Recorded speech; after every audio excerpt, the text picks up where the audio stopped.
mi amigo, mi amiga. Andito na naman ang inyong one and only Mama Mia para sa panibagong kwento na hatid ko sa inyo for today's video. And yes, it's the 5th day of January.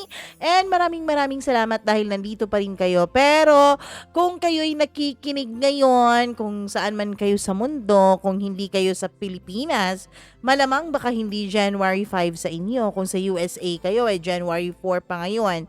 January 4 pa ba? O January 5 pero madaling araw. Hindi ko alam, hindi ko memorize yung mga time zone na yan. Pero anyways, maraming salamat sa inyong pagsuporta sa ating mga past videos and kwentos. And today, iba na namang kwento ang ating pagsasaluhan. But before that, let me give a big shout out sa inyong lahat na nakikinig, nag-subscribe at hindi nagsiskip ng ads. Maraming salamat. At sa mga nagko-comment, hello po sa inyo. Pasensya na kung hindi lahat mababasa ha. Hi kay Ambato Joy, thank you so much. Hi kay Josie Vina, kay Johnny Lula Gitaw, maraming salamat. Christine Cabael, hello rin kay Nits Pabualan, Mary Chris Caro, Gail Easy, Elizabeth Lagunday, Annalie Cristobal, maraming salamat. Angelita Villapuerte, hello rin kay Rowena Dular. Hello din kay Margie Flores. Maraming salamat. Frankie Halova. Maraming thank you din sa iyo. Novelinda Sarmiento. Hello kay Zandro de los Santos. Ikay Maguliado, Shumi 9688. Jaime Duran, Maylin Badoria, Grace Mariscotes. Maraming salamat. Gerald Rebinito, Vigor Trex at sa lahat po ng ating mga tagapakinig.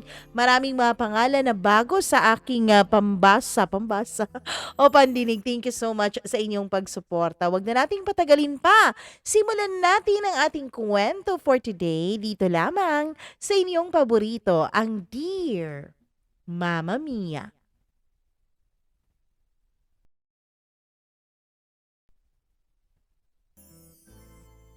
Ang mundo ay puno ng mga mapanghusga. Kailangan mong lumaban kung ayaw mong apak-apakan. Dear Mama Mia, I hope you are doing well. Naging viewer ako sa channel mo dahil nahilig akong makinig ng mga stories habang ako ay nagtatrabaho.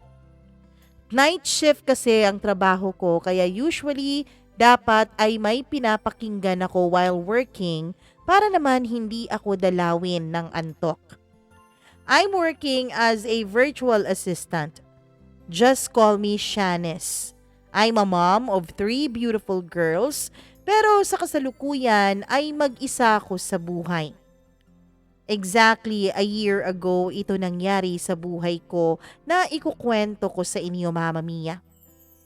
Hindi ko alam kung kailan kayo magkakaroon ng pagkakataon para mabasa itong kwento ko. Pero itong araw na binuo ko ang kwento at na-send ko sa email mo ay ang exact date last year din na nangyari ang bagay na hinding-hindi ko makakalimutan. Pero gaya ng mga naririnig kong ibang kwento ay sisimulan ko muna sa mga masasayang pangyayari ang kwento ko. Ako po ay from a religious and conservative family. Ang mga parents ko ay parehong naglilingkod sa simbahan. Sa mga ganong dahilan kaya lumaki kaming magkakapatid na para bang mga hindi makabasag pinggan ang sabi nga ng kasabihan. Sa katunayan, Mama Mia, ay meron po akong kapatid na naging pari. Wala ni isa sa aming magkakapatid ang naging sakit sa ulo ng aming mga magulang. Wala din sa amin ang napabarkada o natutong magbisyo lalo na noong nag-aaral pa kami. Bukod kasi sa pagiging conservative ay sobrang strict din ng tatay namin. Kaya't hindi rin kami makagawa ng mga bagay na hindi maganda, Mama Mia. Natatakot kaming lahat sa aming tatay. Malaki ang respeto namin sa aming mga magulang pero lalo na talaga sa tatay namin. Nung nag-aaral pa kaming magkakapatid, lalo na nang maging teenager kami, ay may curfew po kami na sinusunod sa aming bahay. Bawal na bawal para sa amin ang umuwi ng lagpas sa 10 p.m.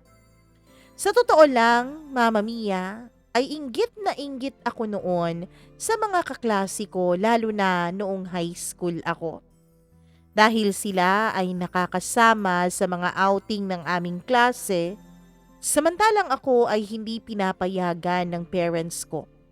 Samantalang ako ay walang kalayaan na sundin ang gusto ko at magpakabata katulad nila. Hindi ko kailanman naranasan na mag-sleepover o sumama sa mga overnights outing. Lalo na nung high school at college ako, Mama Mia. May mga naging kaibigan din naman ako, pero madalas ay hindi naman ako nakakasama sa mga gala nila. Dahil dapat school, bahay at simbahan lang ang routine ko. Hindi pwedeng lumagpas doon. Meron at meron talaga akong dapat sundin na rules ng mga magulang ko. Dahil kung hindi, lagot ako. Nakakatakot pa naman magalit ang tatay ko. In short, napaka-boring ng teenage life ko. Pero wala akong magawa dahil nga takot ako noon sa aking mga magulang. Mabuti na lang ay may isang tao na nagbibigay ng saya sa buhay ko. Si Ishan. Sa kabila ng pagiging strict ng parents ko, Mama Mia, ay pinayagan naman nila akong mag-boyfriend noong college na ako. Dahil si Ishan at ang family niya ay family friend din namin. Kaya naman, naging maluwag din ang mga magulang ko sa akin. Sa puntong yun. Ang tatay ni Ishan at ang tatay ko ay mag-best friends po. Ganun po kalapit ang pamilya namin, kaya pinagkatiwalaan siya ng mga magulang ko.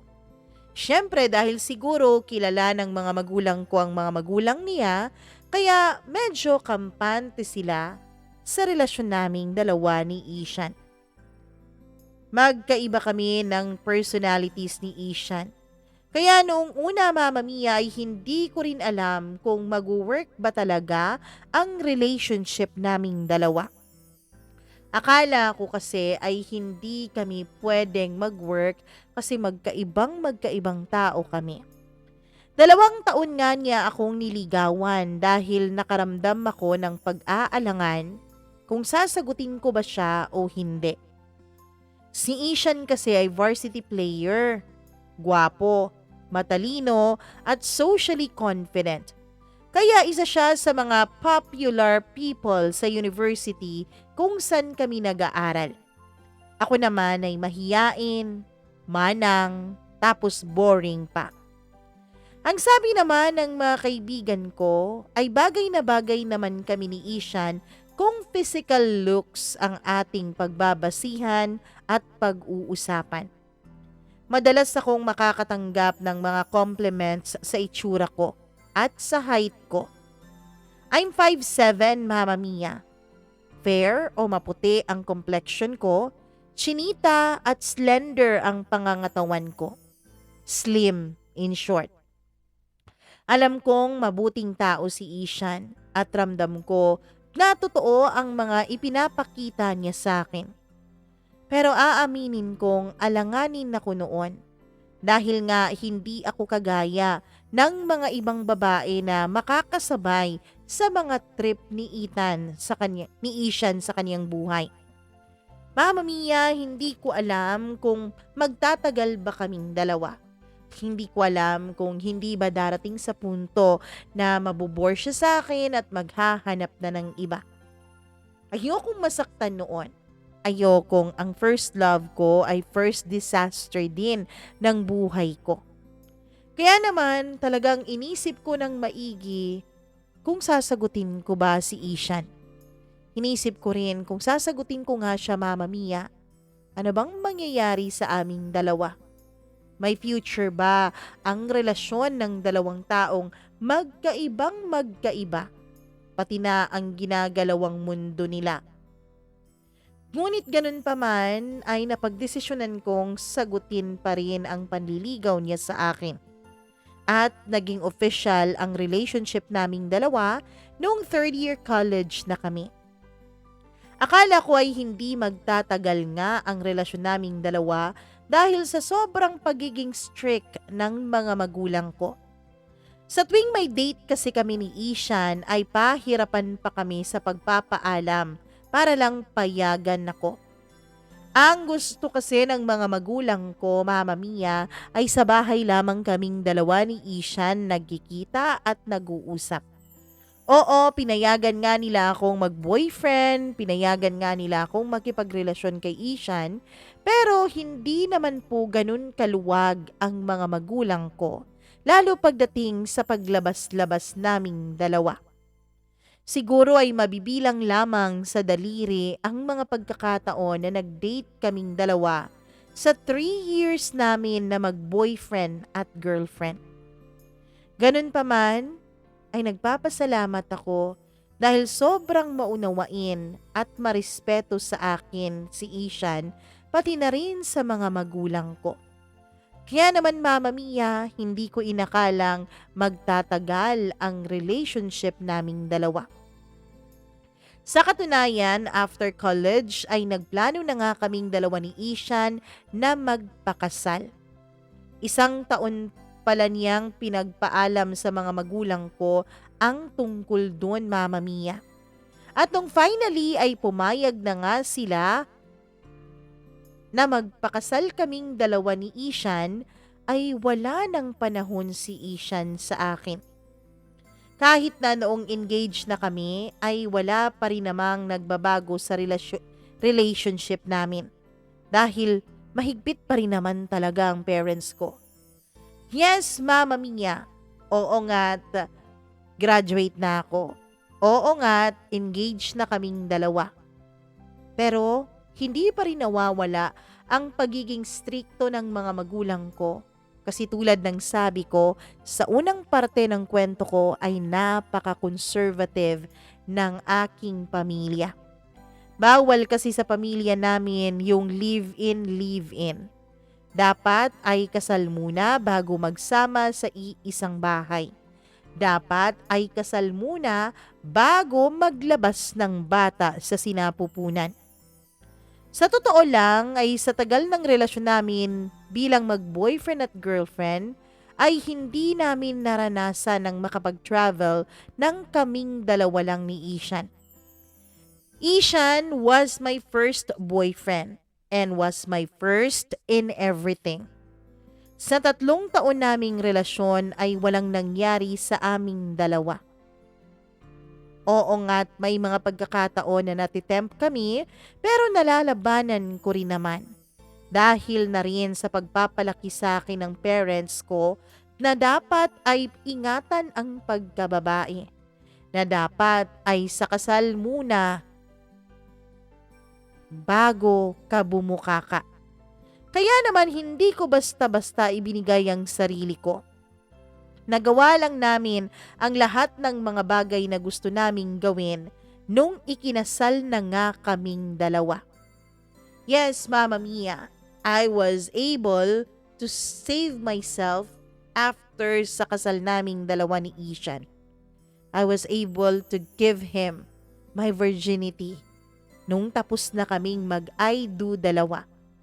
Ewan ko, kahit mga tapos na ako noon sa pag-aaral ko, hindi ko alam kung takot pa ba ang nararamdaman ko sa mga magulang ko noon o talagang tumatak na sa utak ko ang kanilang mga pangaral at syempre ang kanilang mga payo at rules sa akin. Kaya nagawa ko pa ring sumunod.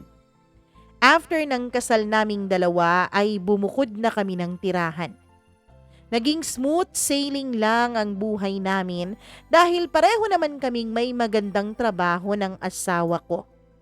Si Ishan ay nagtatrabaho sa isang airline at ako naman ay sa isang malaking telco company. Wala naman kaming mga naging problema dahil napaghandaan naman namin na ang buhay may asawa at may pamilya. Hindi din naman kami mga breadwinner sa tagsa-tagsa naming pamilya, Mama Mia. Kaya naman, masasabi kong talagang nakapaghanda kami kung ang pag-uusapan natin ay financially. Handang-handa kami sa kung ano man ang pinasok namin.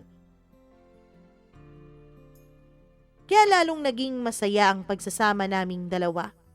Lalo na nung mabiyayaan na kami ng anak. Dahil finally ay buo na ang pinapangarap naming pamilya. Ewan ko kung katulad ko rin ba yung mga kabataan ngayon o yung mga kabataan noon. Na ang goal sa buhay ay makapagtapos ng pag-aaral, makahanap ng magandang trabaho. Pagkatapos nun, syempre makahanap ng lalaking magmamahal sa iyo at mamahalin mo at sabay kayong bubuo ng pangarap at pamilya. Mama Mia, after a year ay nabiyayaan ulit kami ng pangalawa naming anak. And after 2 years nang isilang ko naman ang bunso sa 3 anak namin na puro babae. Masasabi kong kompleto na lahat ng dinadasal ko noon sa Panginoon. Mabait at masipag na asawa, masaya, simple at buong pamilya. Kagaya ng pamilya ko na religious, ay ganun din ang pamilyang binuo namin ni Ishan. Kaya ang gusto namin ay lumaki din na may takot sa Diyos at maging mabuting mga tao ang aming mga anak.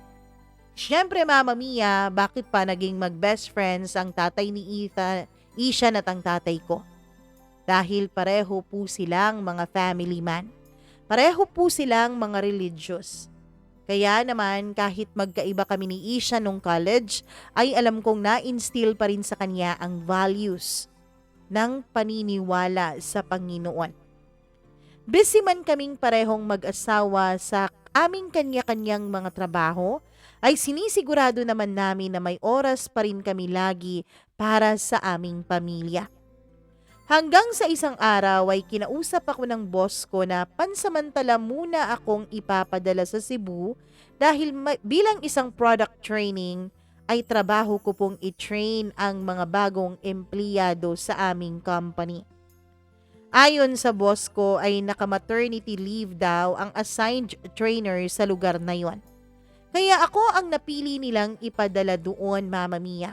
Sinubukan ko pa namang tumanggi dahil parang hindi ko kayang malayo sa mga anak ko. Parang hindi ko kaya kahit 3 buwan lang yon ay alam kong mamimiss sila. Mamimiss ko sila at mamimiss nila ako. Natatakot din ako Mama Mia na sa 3 buwan na yon ay baka malayo ang loob sa akin ng aking mga anak. Pero syempre, nangangailangan ang trabaho. Wala rin naman akong nagawa dahil final na ang naging desisyon ng boss ko.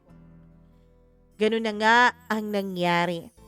Nagpunta ako ng Cebu para gawin ang trabaho ko. Pansamantala munang nagstay ang mga anak namin sa bahay ng parents ko dahil busy din sa kanyang trabaho si Ishan. Tuwing namimiss ko ang mga anak ko at ang asawa ko ay iniisip ko na lang na mabilis lang naman lumilipas ang panahon. At syempre, mabilis lang din ang 3 buwan. Nakakausap ko naman din sila araw-araw through video calls. Kaya hindi naman ako masyadong nalungkot. Noong pagdating ko sa Cebu, akala ko ay magiging malungkot talaga ako doon dahil nga malayo ako sa pamilya ko. Pero hindi naman ganoon ang nangyari, Mama Mia. Sa katunayan ay kabaliktaran po ang nangyari nung nasa Cebu na ako. Marami akong mga bagong nakilalang tao sa Cebu. Naging mga kaibigan ko ang mga trainees ko, pati na rin ang iilan doon na matagal na sa kumpanyang pinagtatrabahuan namin. At isa na nga sa kanila ay si Tristan. Si Tristan ay 2 taon nang nagtatrabaho bilang isang supervisor sa Cebu site ng aming company. Kaya isa siya sa mga nag-welcome sa akin noong bagong dating ako dun sa lugar na yon. First time ko ring pumunta ng Cebu, Mama Mia, because all along ay nasa Luzon lang talaga ako. Doon siya lumaki sa Cebu kaya kabisadong-kabisado ni Tristan ang mga lugar doon. Dahilan para mag-offer siya sa akin na itour niya ako sa mga magagandang tourist attractions doon. Bilang first time kong makapunta sa Cebu ay natuwa naman ako sa offer sa akin ni Tristan. Kaya tuwing day off namin ay sinasamahan niya akong mamasyal sa iba't ibang tourist attraction sa Cebu. Si Tristan din ang naging malapit kong kaibigan sa opisina. Madalas tuwing may free time kami ay nagkukwento siya sa akin tungkol sa kanyang buhay. Ayon sa kanya ay kagagaling niya lang sa breakup sa isang long-term relationship. 6 years daw silang dalawa ng girlfriend niya at engaged to be married na, pero nabuntis ng ibang lalaki ang dapat sana'y babaeng kanyang pakakasalan. Ganun lang naman ang mga naging kwentuhan namin sa araw-araw. Halos alam ko na yata ang mga nangyari sa buhay niya dahil siya naman ang madalas magkwento. Siya naman ang madalas mag-share ng mga personal stuff. Ako naman ay nakikinig lang at hindi naman mahilig magkwento kung hindi ako tatanungin, lalo na tungkol sa personal life ko, Mama Mia. Ang sa akin din naman ay medyo boring din naman at hindi interesting ang buhay ko. Kaya ano bang ikukwento ko? Ano bang ipagmamalaki ko? Napaka-smooth sailing lang naman ang buhay ko. Nag-boyfriend nung college, after nag-boyfriend, after nag-college, nag-propose, ikinasal, nagkaroon ng anak, at nagkaroon ng kumpletong pamilya. Sino ba ang ma-excite sa ganong klaseng kwento, hindi ba, Mama Mia? Hanggang sa bigla akong tinanong ni Tristan kung bakit sa edad ko daw to ay hindi pa ako nag-aasawa. Siyempre nagulat ako sa tanong niya at na-realize ko na never ko pa palang naikwento sa kanya ang tungkol sa sarili kong buhay. Isa pa, Mama Mia, wala kasi akong suot-suot na wedding ring noon. Dahil nakalimutan ko ito sa bahay namin ni Ishan nung bago pa lamang ako umalis papuntang Cebu. Tinatanggal ko kasi ang wedding ring ko sa tuwing naglilinis ako ng bahay o di kaya'y nagluluto. Kaya naman minsan ay nakakalimutan ko rin itong suotin pagkatapos ng aking mga gawain. Hindi ko rin alam kung bakit nag-assume si Tristan na wala pa akong asawa. Bukod sa wala akong suot na wedding ring, ay private masyado ang mga social media accounts ko. Kaya siguro wala siyang nakikitang signs na may asawa na ako. Noong mga panahon na yon, Mama Mia, ay 30 years old na rin kasi ako. Kaya siguro naisip niya na bakit hindi pa ako nag-aasawa sa edad kong yon.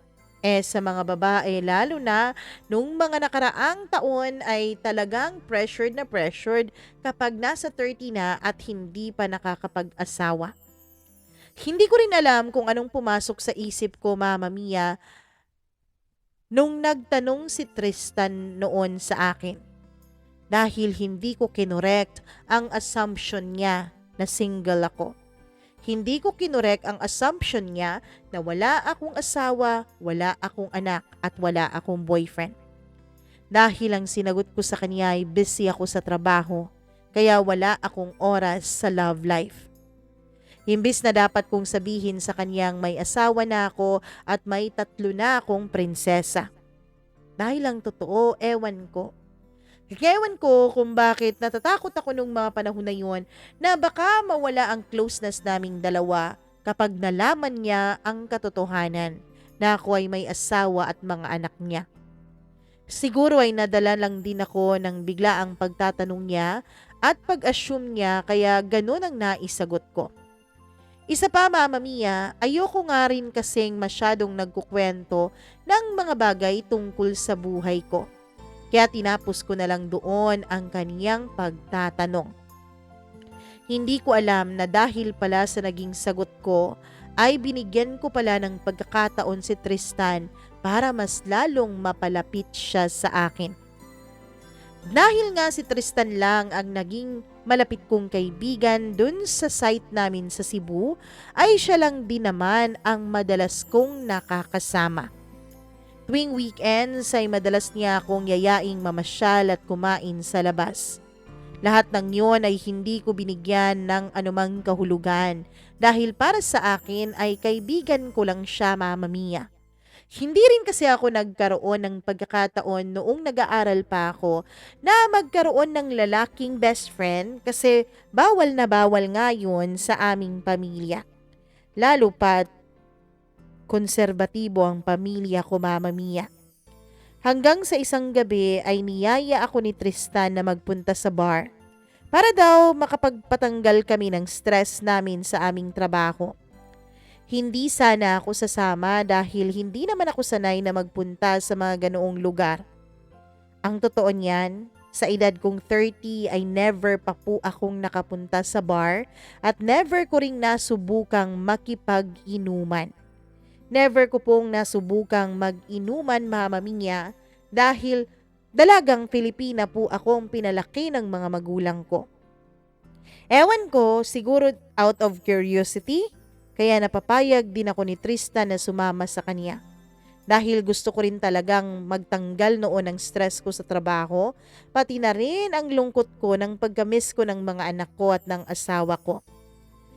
Bilang first time ako sa bar ay medyo hindi ko inaasahan na ganun pala ang datingan sa lugar na yon. Maraming lasing, masyadong maingay, at may mga naghahalikan pa kahit na maraming taong nandoon. Wala silang pakialam kahit may mga taong nakakakita sa kanila. Halikan lang ng halikan, make out lang ng make out na para bang walang pakialamanan sa mundo. Pero kahit na ganun, kahit na first time ko sa lugar na yon, aaminin ko namang nag-enjoy ako dahil nga bagong experience yon para sa akin. Noong college kasi ako ay never kong na-experience ang sumama sa mga night outs ng mga kaibigan ko.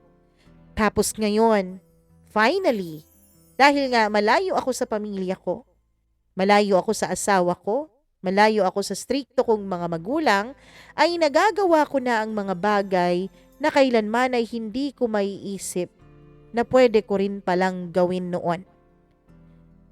Dahil hindi rin ako sanay na uminom ay mabilis lang po akong nalasing kahit wine lang naman ang iniinom ko nung mga panahon na yon. Ilang oras lang ay nag-aya na akong umuwi dahil nakaramdam na ako ng pagkahilo.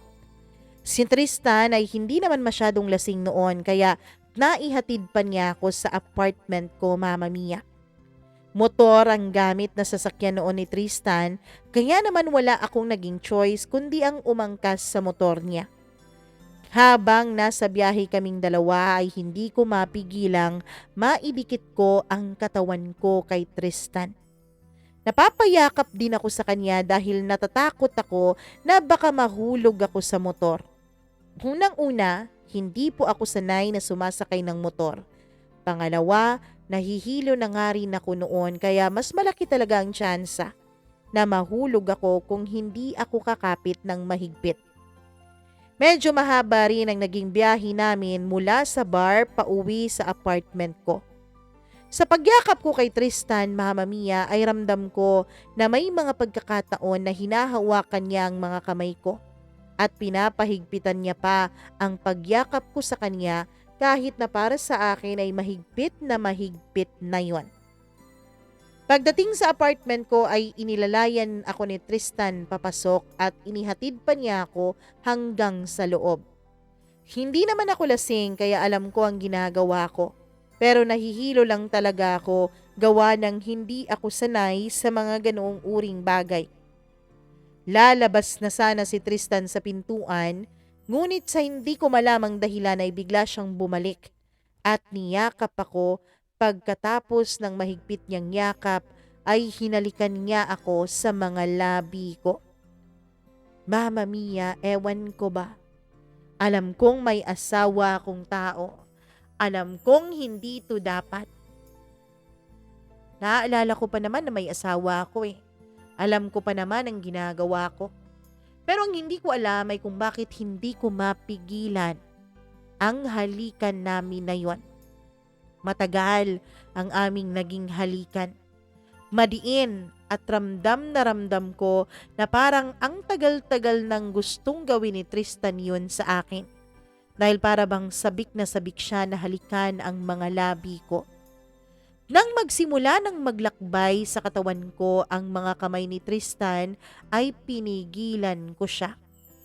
Para akong natauhan, Mama Mia. Parang nagbalik sa alaala ko na may asawa akong tao at may 3 kaming mga anak. Kaya itinulak ko si Tristan. Nakita ko rin kay Tristan na parang nahiya siya sa ginawa niya. Kaya naman agad siyang nagsorry sa akin at nagpaalam na aalis na siya. Hindi na lang ako kumibo, Mama Mia, hanggang sa nakalabas na siya ng apartment ko. Sinundan ko na lang siya nung nakalabas siya at sinigurado kong nailak ko na ang pintuan bago ako napaupo sa likod ng pintuan ng aking apartment at napahilamos ang mga kamay ko sa mukha ko. Hindi ko alam kung bakit ko yun ginawa. Natakot pa nga ako noon, Mama Mia. Natakot ako paano kaya kung hindi ko napigilan si Tristan. Yun ang iniisip ko noong mga panahon na yun. Buong gabi ay halos hindi ako nakatulog kahit na hilong-hilo na ako, Mama Mia. Dahil hindi nawawala sa isipan ko ang naging halikan naming dalawa ni Tristan. Gusto ko sanang isipin na nadala lang kaming dalawa ng emosyon namin at siguro nga ay dahil pareho kaming nakainom at parehong may impluwensya ng alak ang mga utak namin noon kaya nawala kami sa aming mga sarili. Pero kahit na gawin ko yung rason sa utak ko, ay alam na alam ko, Mama Mia, na may bahagi sa puso ko na unti-unti nang parang nahuhulog kay Tristan. Kaya naman pagkatapos ng gabing yun ay nagdesisyon akong iwasan si Tristan. Umiwas ako sa kanya sa opisina. Pinilit kong umiwas. Alam ng Diyos na pinilit ko. Nilabanan ko ang tukso na pilit kong nararamdaman. Sinubukan ko pa ngang makiusap sa boss ko na babalik na ako sa Maynila dahil hindi ko na kayang magstay pa doon sa Cebu. Pero hindi pumayag ang boss ko, Mama Mia, dahil kailangan na kailangan pa raw talaga ng trainer para sa aming Cebu site. Hindi raw ito magso-survive kung hindi pa magaling at mahusay ang mga ipupwesto doon, lalo na para sa aming mga produkto. Hanggang sa dumating ako sa punto na hindi ko na nga malabanan ang nararamdaman ko, Mama Mia. Alam nyo ba yun? Ramdam nyo ba yun? Yun bang kahit na nilalabanan mo ay para bang mas lalong nagiging matapang ang sigaw ng puso mo na pagbigyan ng sarili mo, pagbigyan ang nararamdaman mo. Oo, Mama Mia, dito ko lang po aaminin ang lahat. Dumating ako sa punto na kahit ako ang unang umiwas, ay ako rin mismo ang unang lumapit ulit kay Tristan. Nagsorry naman sa akin si Tristan nung lumapit na ako sa kanya dahil alam daw niya na nabigla ako sa ginawa niya noon doon sa apartment ko. Naging masyado raw siyang aggressive at hindi niya raw pinakiramdaman ang sarili ko. Pero imbes na sabihin ko sa kanya ang totoo, na kaya ko siya itinulak, na kaya ko siya pinigilan na may mangyari sa aming dalawa ng tuluyan ay dahil may mga anak at asawa na ako. Ewan ko, ang gaganyong sender ay nag-confess pa talaga ako sa totoo kong nararamdaman para sa kanya. Yes, nag-confess ako na mahal ko siya at nahuhulog na ako sa kanya, Mama Mia. 1 buwan na ang lumipas at nag-celebrate ako ng birthday ko doon sa Cebu. Simpleng celebration lang naman dahil nagluto lang ako sa apartment ko at nag-invite ng mga iilang naging kaibigan ko sa trabaho for dinner. At syempre, kasama na nga doon si Tristan. Syempre dahil birthday celebration ko ay hindi na mawawala ang konting inuman. Kahit hindi naman ako sanay uminom, ay pinilit kong makasabay sa mga bago kong kaibigan. Siyempre, Mama Mia, kakaibang experience din yon para sa akin. Inisip ko nung mga panahon na yon, lubos-lubusin ko na ito dahil pagbalik ko ng Maynila ay balik na naman ako sa pagiging ulirang asawa at ulirang ina. Nang makaalis na ang mga kaibigan ko ay nag-offer si Tristan sa akin na tutulungan niya akong maglinis ng aking apartment. Dahil lasing na rin ako noon kaya pumayag na ako. Dahil hindi ko na rin masyadong kayang kumilos pa na mag-isa. Ako pa naman ang tipo ng tao, Mama Mia, na ayoko na nagigising ako sa isang makalat na paligid. Kasi pumapangit talaga ang mood ko ng buong araw kapag ganon. Kaya naman kahit medyo nahihilo na ako ay naglinis pa rin ako. Siguro nakita yun ni Tristan kaya siya nagpaiwan at nagpresentang tumulong. Hindi ko na namalayan na nakatulog na pala ako. Madaling araw na nang magising ako at nandun pa rin si Tristan sa loob ng apartment ko. Gising na gising siya, Mama Mia, na para bang naglinis lamang siya pagkatapos ay pinagmasdan lang niya akong natulog. Pagkagising ko nga ay pinagtimpla pa niya ako ng kape. Ramdam ko rin noon na unti-unti nang nawawala ang tama ng alak sa katawan ko. Kaya Mama Mia, ang mga sumunod na nangyari ay alam kong hindi na yon dahil sa espiritu ng alak. Alam kong hindi ko na pwedeng gamitin na rason na nalasing lang ako. Dahil aware na aware ako sa mga sumunod na nangyari. Mama Mia, hinawakan ako ni Tristan. Nagkakapi ako noon, nakatalikod, at nang humarap siya sa akin, ay madikit na kami. Hinawakan niya ang mga balikat ko. First time ko rin noon na nagsuot ng medyo sexing damit. Bare na bare sa kanya ang mga balikat ko. Ewan ko ba, pero nung dumapo, ang kamay niya sa balat ko ay may milyong-milyong boltahe ng kuryente na kumalat sa buo kong katawan at kumikiliti hanggang sa aking pagkababae. Hanggang sa nagkatitigan kaming dalawa. Hanggang sa mainit na mainit kaming dalawang naghalikan. No, mali ito, Shanice. Dapat mo siyang itulak. Dapat mong itulak si Tristan at dapat na lumayo ka sa kanya. Paulit-ulit na sabi ng utak ko noon. Pero ewan ko kung bakit parang namanhid yata ang katawan ko. Lahat ng bahagi ng katawan ko ay gustong-gusto si Tristan maliban lamang sa utak ko na siyang nakakaalam ng katotohanan. Alam din naman ng puso ko ang katotohanan, Mama Mia, pero ewan ko ba? Ewan ko kung bakit hindi ko magawang mapigilan noon na mas lalo pang idiin ang sarili ko kay Tristan. And yes, may nangyari sa aming dalawa ni Tristan nang madaling araw na yon matapos ang araw ng birthday ko. Wala akong anumang ginawang pagtanggi. Bagkus ay hinayaan ko lang si Tristan na angkinin niya ang katawan ko na dapat sana ay walang ibang lalaking umaangkin kundi ang asawa ko lang. Si Ishan lang ang may karapatan ng katawan ko dahil siya ang asawa ko. Siya lang ang may karapatang umangkin sa akin. Pero ewan ko ba, binigyan ko sa araw na yon ng kalayaan si Tristan. Binigyan ko siya ng permisong galawin nga ang katawan ko na dapat ay para lamang sa aking asawa. Inaamin ko na noong mga oras na yon ay nawala panandalian sa isip ko ang asawa at mga anak ko, Mama Mia. Nung halikan na ni Tristan, ang dibdib ko ay tuluyan ng naglaho sa memorya ko ang pamilya ko. Ang tanging nasa isip ko na lamang at nasa puso ko noon ay ang nararamdaman kong kakaiba para kay Tristan. Ang nararamdaman kong maling bagay para sa kanya. Pagkatapos nga ng pangyayaring yon ay mas naging sweet pa si Tristan sa akin. Para na kaming magkarelasyon sa tuwing magkasama kami, kahit sa opisina pa o sa labas. Dahil sa pagiging mas malapit pa namin sa isa't isa, ay natuto na rin ako na mag-open up sa kanya tungkol sa buhay ko, Mama Mia. Halos buong buhay ko ay ikwinento at inilahad ko na sa kanya, maliban lamang sa katotohanang meron akong asawa at mga anak.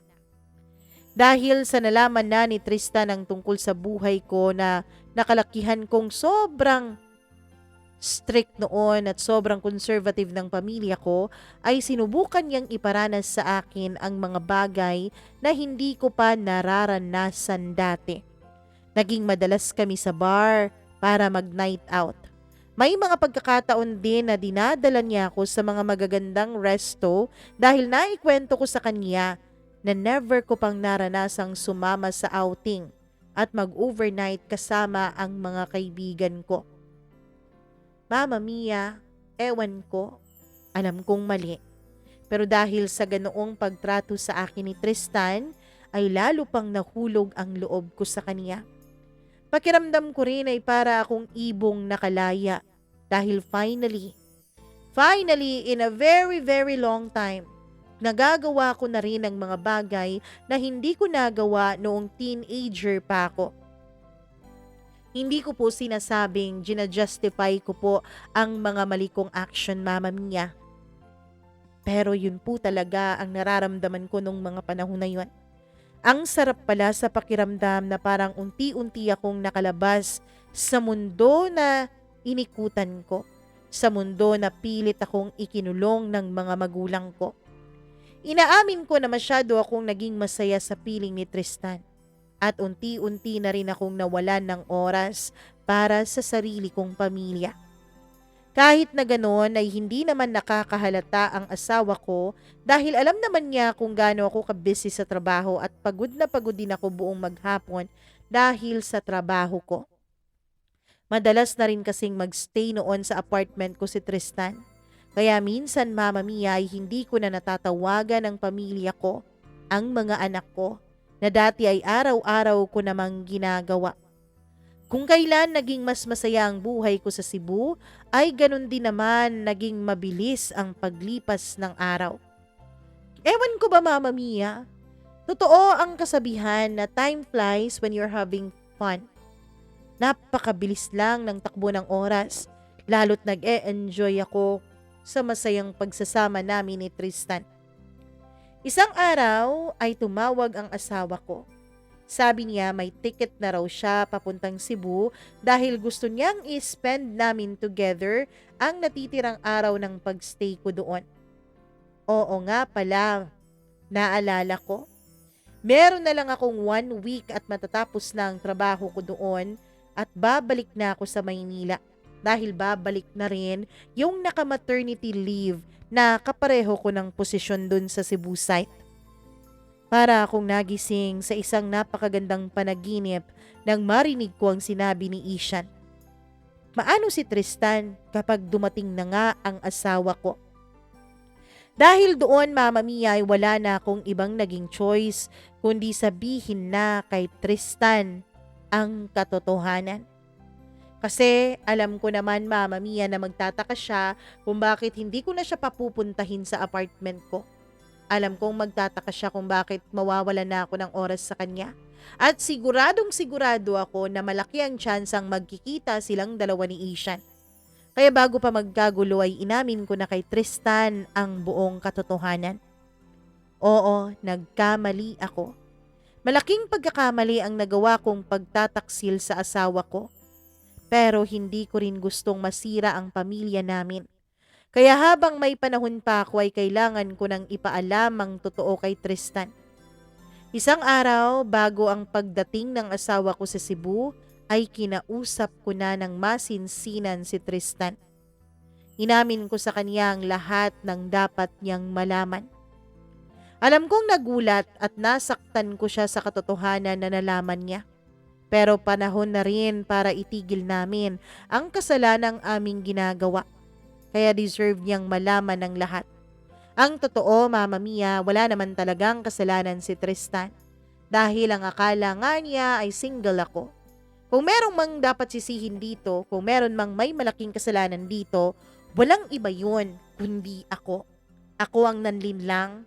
Ako ang hindi nagsabi ng totoo. Nang makarating na sa Cebu si Ishan ay pinaramdam niya sa akin kung gaano niya ako na-miss. Pero sobra-sobrang guilt ang nararamdaman ko sa puso ko, Mama Mia. Ginawa ko ang lahat para lang makabawi ako sa asawa ko at para lang makalimutan ko na rin lahat ng mga panahon na kasama ko si Tristan. Kaming dalawa ni Tristan ay hindi na rin nag-uusap sa opisina noon.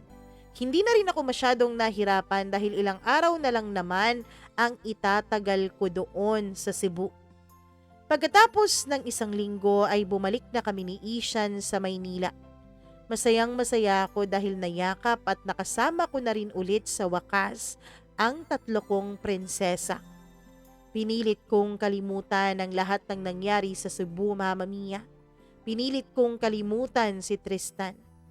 Pinilit kong isipin na isa lang siyang magandang panaginip at hanggang dun lang at hindi na pwedeng mas sumobra pa doon.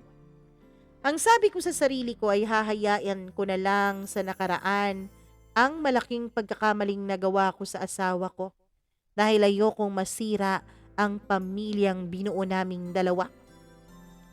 Nagpatuloy ang buhay ko kasama ang pamilya ko. Unti-unti na ring nawawala ang guilt sa puso ko, Mama Mia, dahil ginagawa ko naman ang lahat para makabawi sa asawa ko sa pamamagitan ng pagsisilbi ko sa kanya at sa pagpaparamdam kung gaano ko siya kamahal. Siyempre, Mama Mia, pagsisilbi bilang isang asawa. Lahat ginawa ko para lang mapuna ng guilt na nararamdaman ng puso ko. Ewan ko kung talagang unti-unti nang nawawala ang guilt doon o natatabunan lamang sa paglipas ng panahon. Isang buwan ang makalipas ay biglang nagparamdam ulit sa akin si Tristan. Ang sabi niya, Mama Mia, pinilit niyang kalimutan ako pero hindi daw niya kaya. Ako naman ay ayoko nang makagawa ulit ng malaking pagkakamali kaya hindi ko na lang pinansin ang chat niya sa akin. Ang text niya sa akin. Hindi ako sumasagot sa mga text sa tawag niya. Hanggang sa isang araw ay nakatanggap akong muli ng text mula kay Tristan. At ang sabi niya, Mama Mia, ay nasa Maynila daw siya. Hindi ko pa rin pinansin yon. Alam kong kapag kinausap ko siya ulit ay maaaring makagawa na naman ako ng kasalanan sa asawa ko.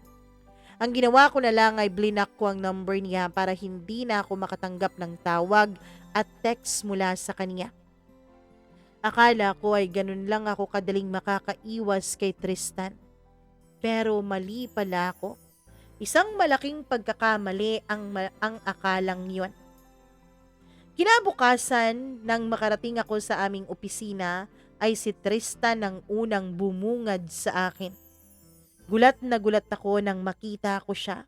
Pero hindi nga pala imposible yun dahil iisang kumpanya nga lang pala kami. Nagtatrabaho lang kami sa magkaibang lugar. Ang sabi niya ay nandun siya para sa trabaho. This time ay siya naman ang may kailangan na gawing trabaho dito sa Maynila. Yun ang sabi niya pero I doubt it. Sa dinami-dami ng employees doon sa Cebu, coincidence lang ba talaga na siya ang mapipili para ipadala dito sa Maynila? At tama nga ako ng hinala, Mama Mia, dahil inamin niya rin sa akin na siya mismo ang nagpresenta nang malaman niya na may kailangang gawing trabaho dito para makita at makausap niya ulit ako. Umiwas ako kay Tristan sa abot ng aking makakaya. Ilang araw na rin kaming nagkikita ni Tristan sa office kaya pinilit ko talaga siyang iniwasan. Pero Mama Mia, nahihirapan at mahihirapan ka talagang iwasan ang isang taong kulit ng kulit naman sa'yo para mas lalo siyang mapalapit at mapadikit sa'yo. Sadyang napakakulit niya at alam niya ang kahinaan ko. To make the long story short, sumuko rin ako sa pag-iwas sa kanya. Isang araw ay pumayag ako sa pakiusap niyang mag-usap kaming dalawa ng masinsinan. Alam ko na wala naman na sana kaming dapat pang pag-usapan pa dahil pilit ko nang kinakalimutan ang mga nagawa namin noon.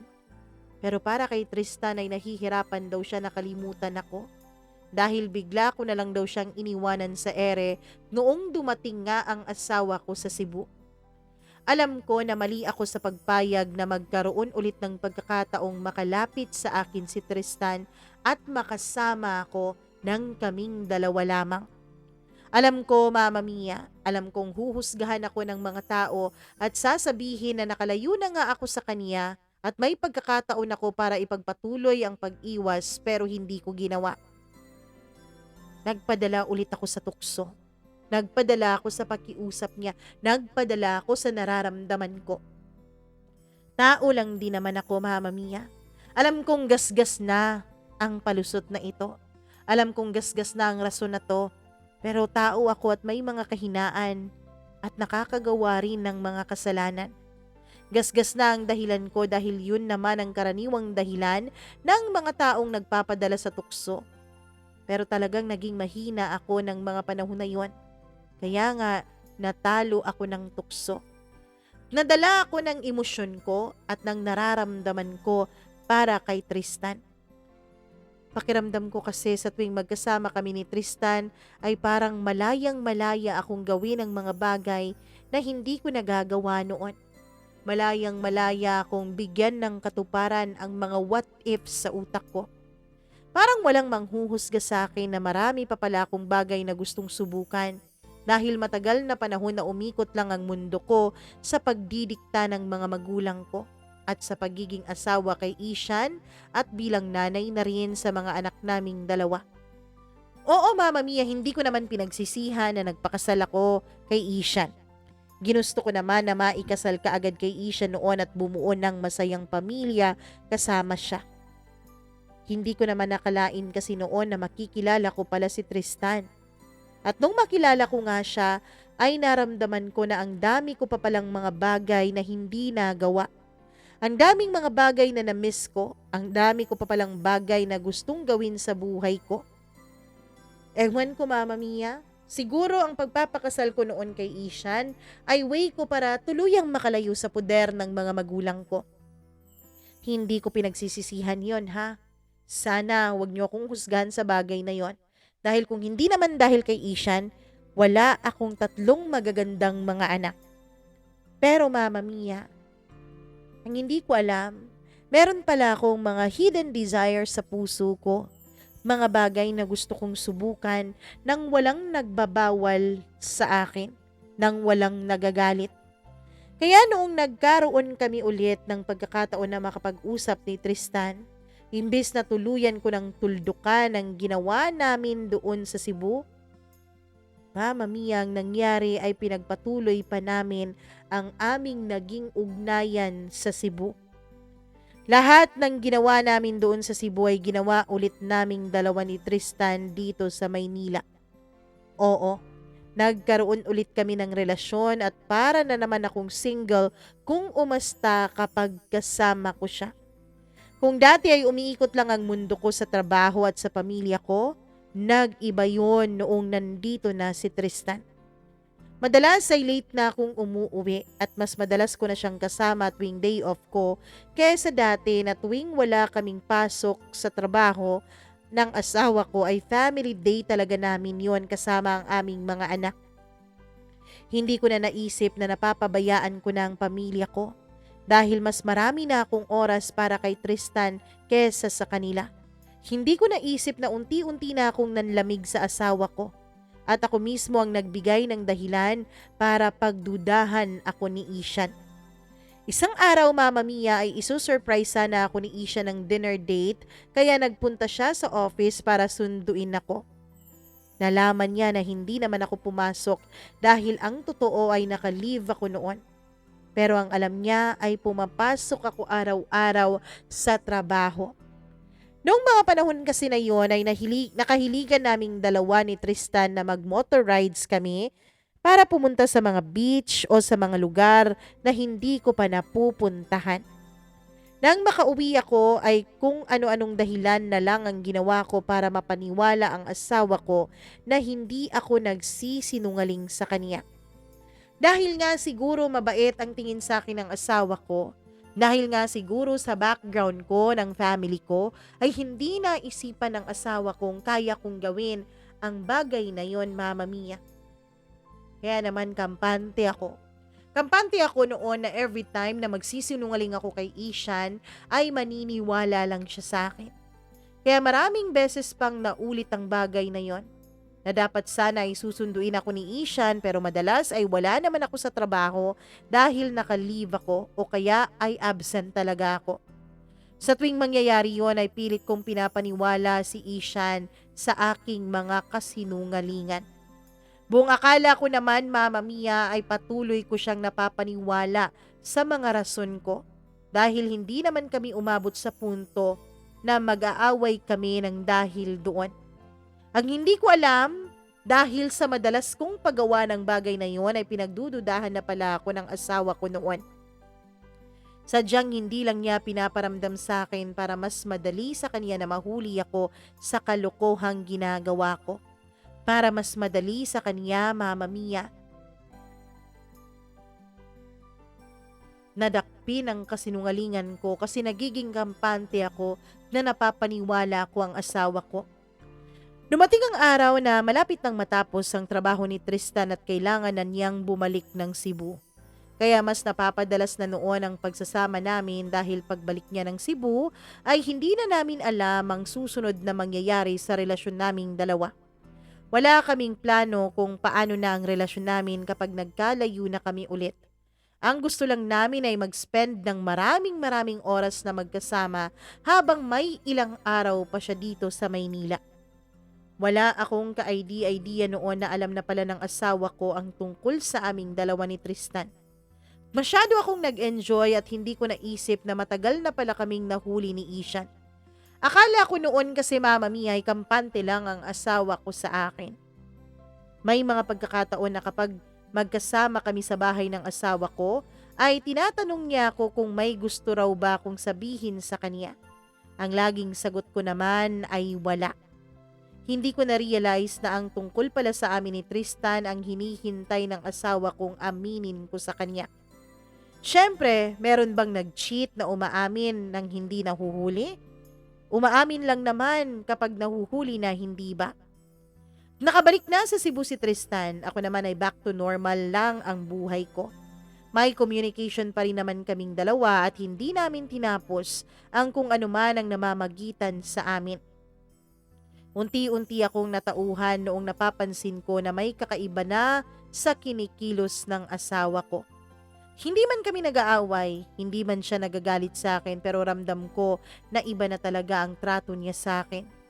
Madalas ay sa sala na siya nakakatulog. Ang dahilan niya ay masyado raw siyang pagod sa trabaho kaya sa sofa na lang siya nakakatulog at hindi na umaabot sa kwarto namin. Bagay na hindi naman nangyayari dati.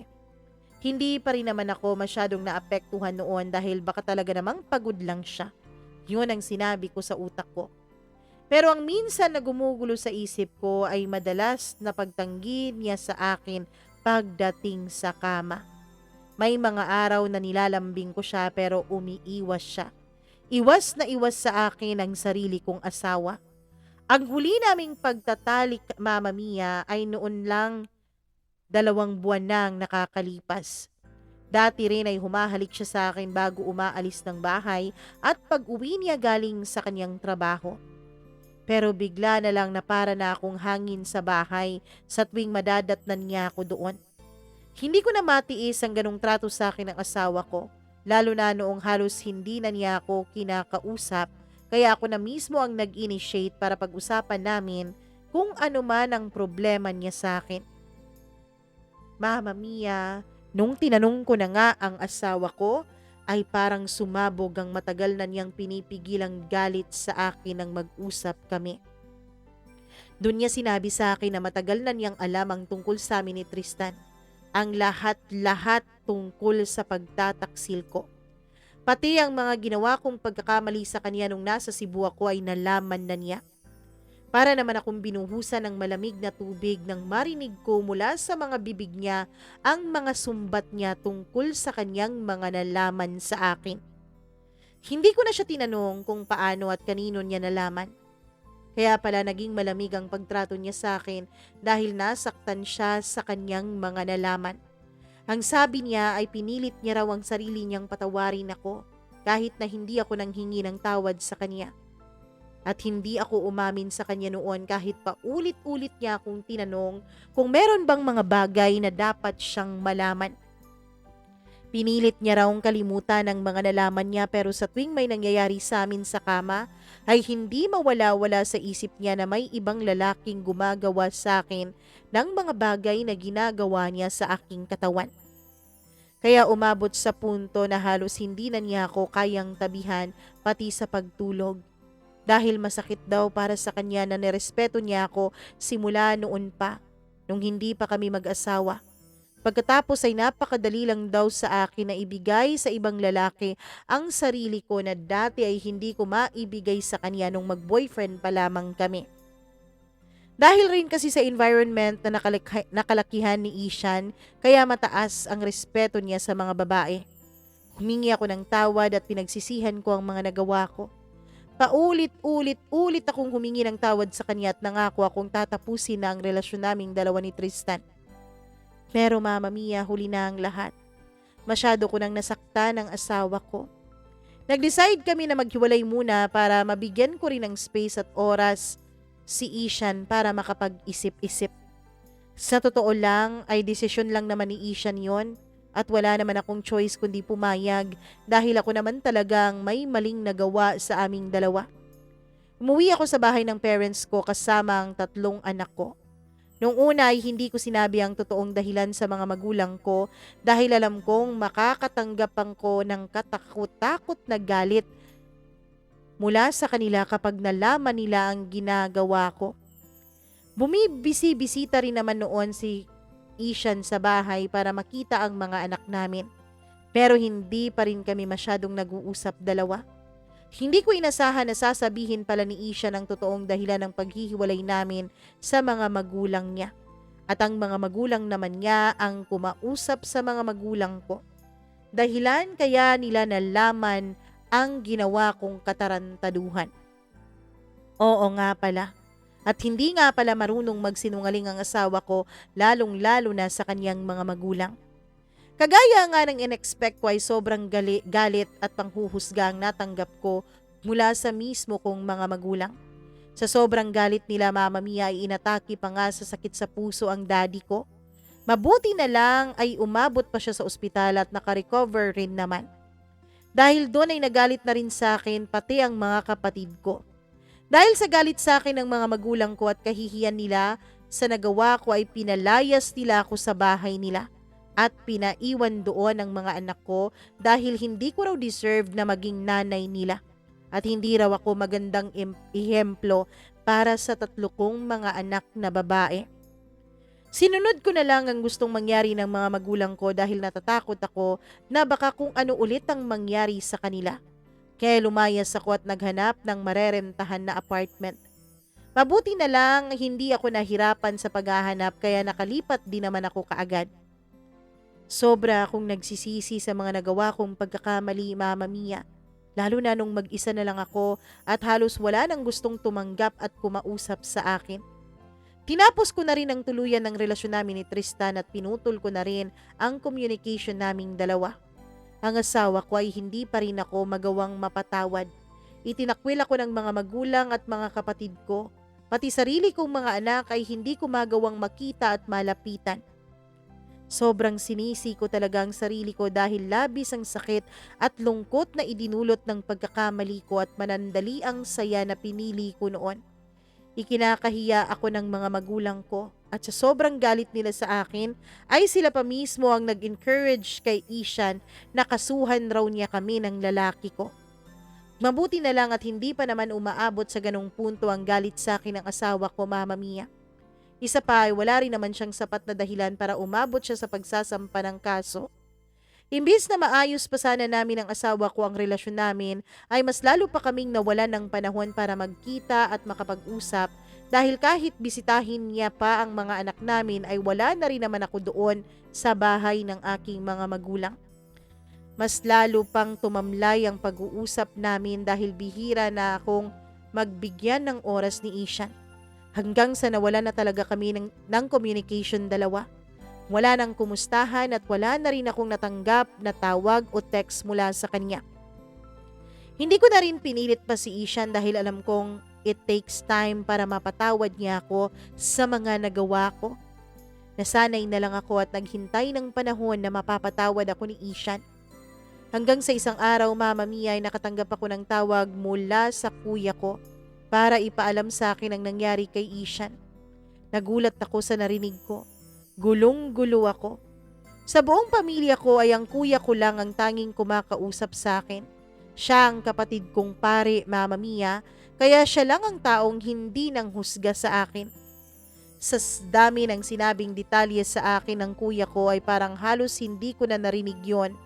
Ang tanging tumatak na lang sa akin ay ang mga narinig kong salitang, wala na si Ishan. Hindi ko alam kung paano, hindi ko alam kung bakit. Pagkatapos ng pag-uusap namin ng kuya ko ay may ipinasa siya sa akin na isang video footage na kuha sa isang CCTV. Ilang beses ko pang sinubukan na panoorin ang video bago ko tuluyang na-realize na kotse yon ng asawa ko. Kotse ng asawa ko ang nandun sa aksidente sa video na pinapanood ko at siya ang nagmamaneho doon. Hanggang ngayon, Mama Mia, hanggang ngayon, nasa alaala ko pa rin ang video na napanood ko kung paano nangyari ang aksidenteng kumuha at kumitil sa buhay ng asawa ko. Noong makapunta ako sa burol niya ay nalaman ko na isang araw na pala ang nakalipas mula nung nangyari ang aksidente at ang pagkawala niya. Wala man lang sa pamilya ni Ishan at sa pamilya ko ang nagsabi sa akin kundi ang kuyang pari ko lamang. Nang magkita kami ng mga biyanan ko at ng mga magulang ko, ay pilit nila akong pinapaalis sa burol ng asawa ko. Ang sabi pa ng mga magulang ko ay wala akong karapatang magluksa dahil ako ang dahilan kung bakit nawala si Ishan. Mabuti na lamang at nandun rin ang kuya kong pare na naging dahilan para hindi nila ako tuluyang mapaalis dun sa burol ng aking asawa. Alam ko na malaki ang pagkakamali ko sa asawa ko. Pero hindi sapat yun para tanggalan nila ako ng karapatan na makapagluksa. Sa burol na lang ni Ishan ako nagkaroon ng pagkakataon para makita at mayakap ang mga anak ko. Inaamin ko ang pagkakamali at pagtataksil sa asawa ko. Pero si Ishan lang ang tanging lalaking minahal ko ng totoo, Mama Mia. Oo nga't nahulog ang loob ko kay Tristan. Oo nga't meron akong excitement na naramdaman nung magkasama kaming dalawa. Pero hindi naman sapat yun para masabi kong pagmamahal na ang nararamdaman ko para kay Tristan. At hindi yun mapapantayan ang pagmamahal ko sa asawa ko. Dahil sa labis na galit sa akin ng mga magulang ko at pamilya ni Ishan, ay pinagbawalan nila ako na makadalo sa libing niya. Wala noon ang kuya ko na tanging kakampi ko kaya wala akong nagawa. Nailibing ang asawa ko na hindi ko man lang nakita at nayakap sa huling pagkakataon. Hanggang ngayon ay masakit pa rin sa akin na nawala ang asawa ko na hindi niya ako napapatawad. Mas madali pa palang tanggapin kung iniwanan na lang niya ako dahil nang babae siya at niloko na lang din niya ako, kesa sa nawala siya at hindi ko na siya kailanman makikita at mayayakap ulit. Mama Mia, 1 taon na rin ang nakalipas simula nung mawala si Ishan. Pero hanggang ngayon ay sinisisi ko pa rin ang sarili ko. Totoo nga ang kasabihang laging nasa huli ang pagsisisi. Pero hindi ko inaasahan na abot pa sa ganito para makaramdam ako ng pagsisisi sa lahat ng mga nagawa kong kasalanan. Galit pa rin ang pamilya ko at ang pamilya ni Ishan sa akin hanggang ngayon. Hindi pa rin ako napapatawad ng mga magulang ko at hindi pa rin nila ako binibigyan ng pagkakataon na makasama ang 3 kong mga prinsesa. Siguro nga, Mama Mia, ay deserve ko talagang maging mag-isa sa buhay dahil sa mga pagkakamaling nagawa ko. Hindi ko siguro deserve maging masaya pagkatapos kong magdulot ng sobrang sakit sa asawa ko na dala-dala niya hanggang sa kanyang pagkawala.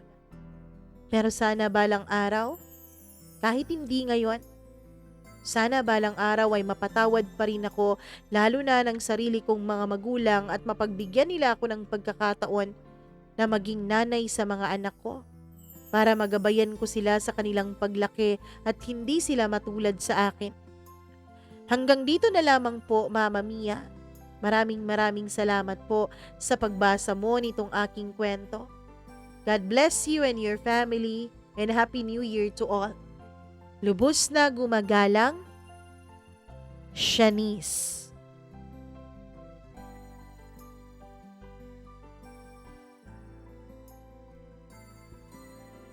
Grabe naman, ang bigat ng kwento ni Shanice, no?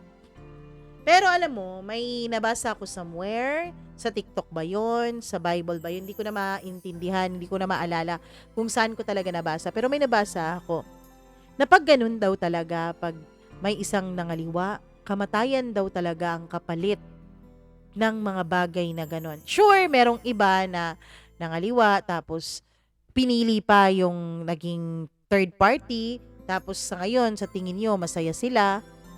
Pero, sabi nga doon sa nabasa ko, wag daw pakampante. Kasi yung karma, hindi naman daw yon sili na agad-agad umaanghang. Hindi naman daw yon mainit na tubig na kapag sinindihan mo ay iinit. Hindi naman daw yun ganon. Mas nakakatakot nga raw kapag matagal na panahon kang naging masaya. Dahil mas malaki raw ang magiging kapalit. Di ko alam kung totoo, pero yun ang sabi nila. Well, Shanice, sabi nga rin sa Bible, kung sino man yung walang kasalanan na siyang bumato sa kanya, marami di man namang kasalanan ng iyong Mama Mia, kaya hindi din naman ako manghuhusga sa iyo. Pero, eto sana ay magiging leksyon ng mga nakikinig at nanonood sa atin. Alam nyo naman sa una pa lang na pagkakamali yun. Sabi ko pa ulit-ulit dito, wag na wag niyong lalabanan ng tukso dahil kahit kailan, walang ni isang tao sa mundo liban kay Jesus Christ na nakayanang labanan ng tukso. Ang tukso hindi nilalabanan, lalo na sa mga mortal na katulad natin. Ang tukso iniiwasan. Wala na akong ibang masabi sa iyo, Shanice, kundi ang ipagdasal ka namin na sana darating nga ang araw na mapatawad ka ng iyong mga magulang. Well, sa mga magulang naman na nanonood ngayon, nakapagpatawad naman ng Diyos, hindi madali, pero sana, wag nating itakwil ang ating mga anak dahil sila ay pinagkatiwala sa atin ng Panginoon. At isa sa mga tawag dito, isa sa mga masasabi ko rin sa iyo, Shanice, please do not blame your parents na bakit mo yun ginawa dahil wala kang kalayaan dati. Kasi at the end of the day, may choice ka pa rin naman. Yes, maybe nakapag-contribute yun, pero hindi yun ang dahilan. Ang dahilan, pinili mo talaga yung bagay na mali with Tristan. Hindi lang naman talaga yung asawa mo ang nasaktan mo. In the first place, nasaktan mo rin si Tristan dahil sa unang pagkakataon, hindi mo naman inamin sa kanya na may asawa ka na, diba? Nakipag-affair ka sa kanya na ikaw lang ang nakakaalam na may asawa ka. Siya all along, akala niya magkakaroon siya ng happy ending with you. Pero sana nga, mapatawad ka na ng mga magulang mo. At sana nga, walang ni isa sa mga anak mo ang pumares sa mga naging desisyon mo sa buhay. Maraming salamat sa pag-share mo ng iyong napaka-controversial yet very, ano ba tawag doon? Educational. Ayun.